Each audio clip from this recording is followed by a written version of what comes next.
All right, the Jays did it with their backs against the wall. The Toronto Blue Jays have forced the Seattle Mariners and Jen to tuck her shirt in and to get the Game 7 going in the ALCS. My mic was having... In the air to right center. It is going to go! Okay, the fans really erupted when this happened. Addison Barger hitting that 2-run home run in the bottom of the magical third inning to give the Jays some breathing room after also driving in a run in second. Vladimir Guerrero Jr. also homered in their 6-2 win over the Mariners. Rookie Trey Savage threw 7 incredible strikeouts over 5 2/3 innings. So let's talk more about the Jays now forcing a Game 7. TSN Radio's Matt Cauz joins us live once again this morning. Matt, I'm kind of enjoying these chats because it means the Jays continue to play good October baseball. That really was a Jays game from start to finish last night, wasn't it? Yeah, it really was. First, you saw Vladimir Guerrero Jr. continue to be a star. That home run he hit, he now has as many career playoff home runs as Jose Bautista and Joe Carter. Trey Savage. By the way, feel that Trey Savage has been in our lives for much longer. Right. I know. Just his 6th start last night. He pitched really well. The defense was excellent, bailing him out with those 3 double plays. Nathan Lucas, Clement, Barger, all had hits as well. So the theme of the Jays offense where 1 through 9 can be dangerous. Vlad is a star.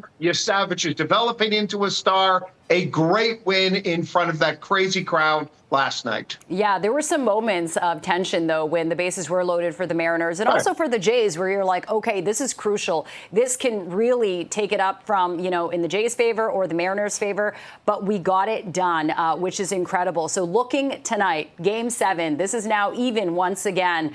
What are you going to be watching for with Shane Bieber at the mound?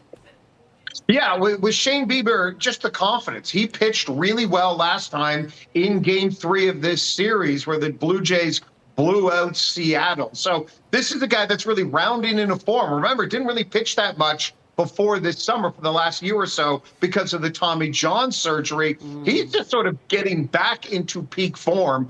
And the question I think a lot of people have is, how long will he go?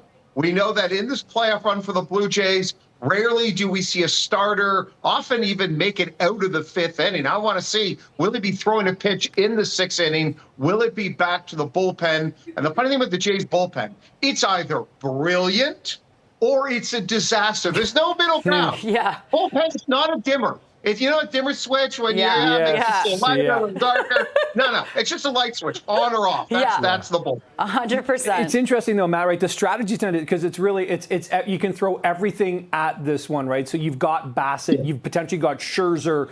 I'm guessing we're not going to see Little, but there's a whole bunch of pitchers that are available here, which really makes the way Schneider, as you kind of alluded to, manage this game look interesting, right? Because how far do you let Bieber go if he's looking good? Does he roll? I mean, there's a lot of play here beyond just the balls and strikes.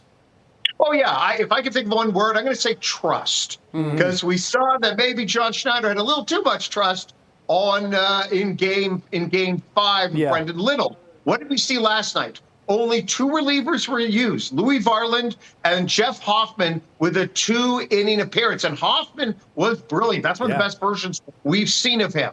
But then how taxed is he for tonight? Will we see a Mason Fluharty? How many of the relievers will we see? On the other side, Dan Wilson, the manager of Seattle, used 2 of his best relievers last night for I think it was like 3 1/3 innings pitched. So their bullpen is equally, if not more, taxed than the Blue Jays. So this comes down to trust, gut, feel, and all those other cliches that we love to use. Yeah, okay. Very impressive that they won last night, given that George Springer still looked a bit shaky, hoping that he's going to be in for tonight and feeling much better. That is TSN Radio's Matt Cauz joining us live. Go Jays, go. Thanks, Matt. Thank you, Matt. All right.